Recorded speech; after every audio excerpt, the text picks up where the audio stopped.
First up this morning, Murray Jack. Now, Murray is Chairman of Deloitte New Zealand and Chair of the FMA's Audit and Risk Committee. He's also Chairman of Chartered Accountants Australia and New Zealand. Murray brings a wealth of experience in the development of the auditor oversight regime and related regulatory issues, and in the governance of accounting and auditing matters. So please welcome Murray Jack. Thanks very much for that introduction, and welcome everyone to today's session.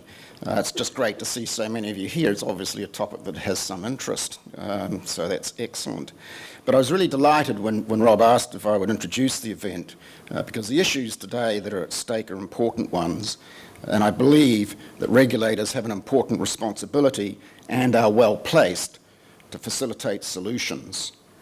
In particular, the outcomes the FMA seeks around the development of New Zealand's capital markets and conduct that supports market integrity cannot be achieved without increased confidence in our markets and informed investors who can access and understand information. FMA has taken the lead in developing clear, concise and effective disclosure around prospectuses and investment statements. This has not been without controversy. But the contrast in disclosure between the documents of MRP at 264 pages and Genesis at 64 pages are stark. Tackling financial statement disclosures is a natural next step. The accounting profession and in particular financial reporting standards have come a long way in the nearly 40 years that I have been in the profession. The acceptance of IFRS by most countries and the convergence of it with US GAAP have been remarkable achievements and are not to be understated.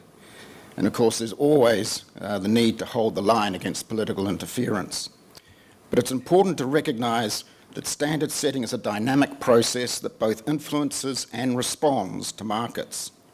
It's evident that the increasing complexity of financial reporting standards and disclosures is posing a number of challenges, and I'll highlight just a couple. First is the sheer volume of the average issue of financial statements. I do not know of a director, an analyst or an investor that doesn't think this is a problem.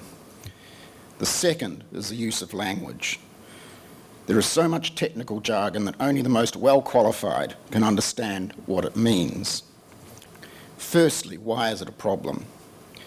Financial statements are produced for a number of reasons.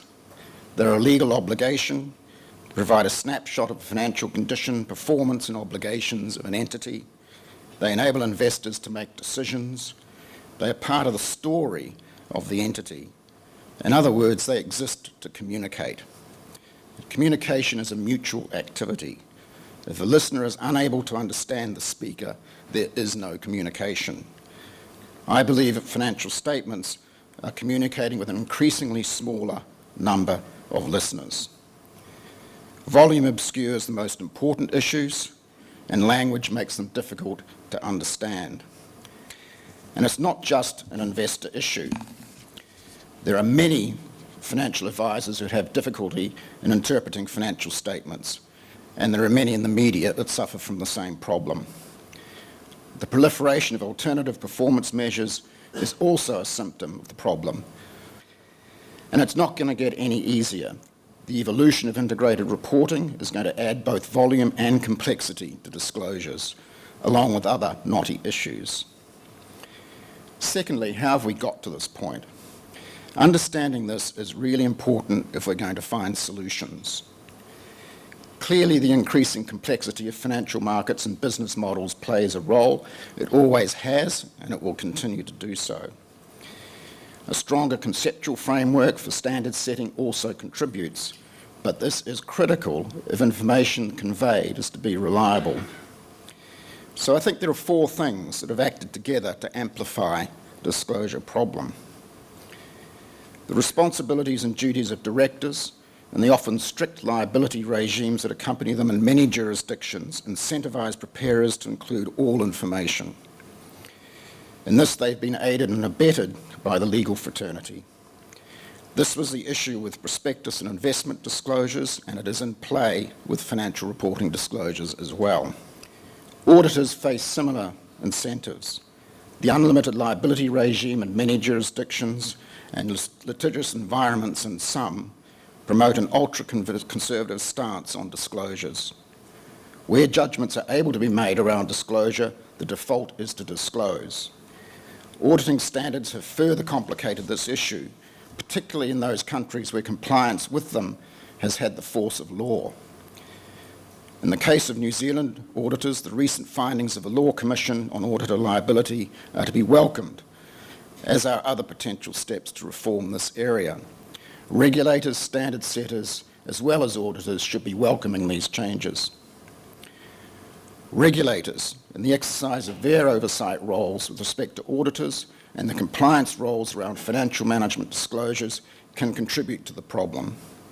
A focus on fault-finding, second-guessing professional judgments, and a lack of willingness to trade off rote compliance for clear, concise and effective disclosure incentivises full disclosure.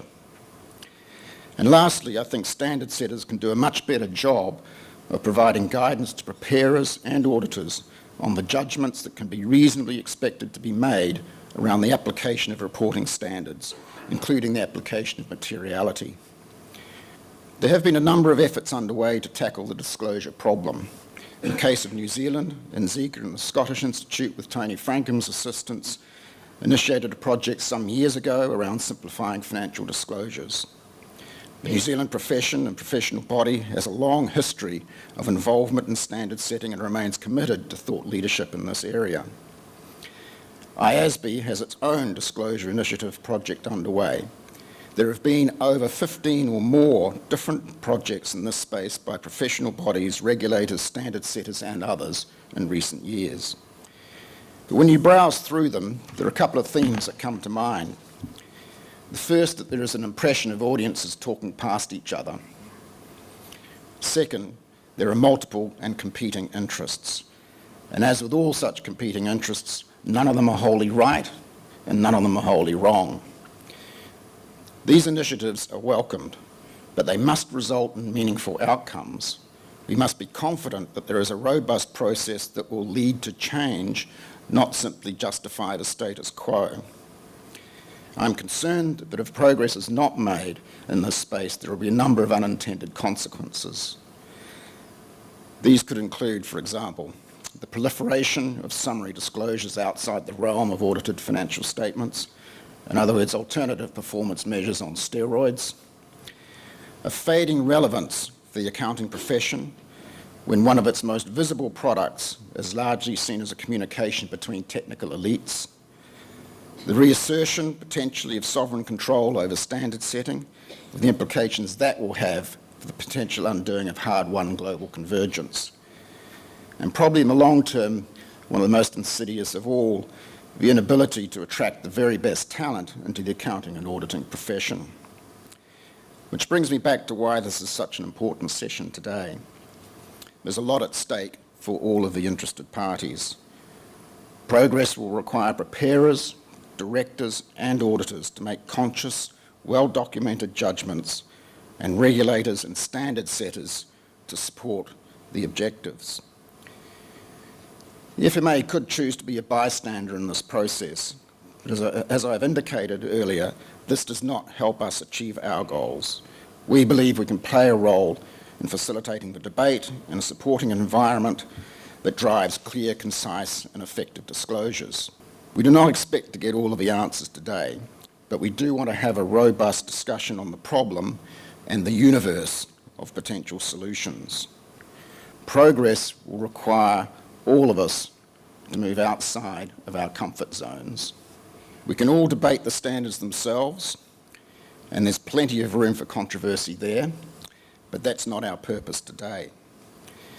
What we need to have today is what I call an outside-in focus. That is, we need to be thinking about the financial statement disclosure problem from the perspective of those that want to use them. Thank you and enjoy the day.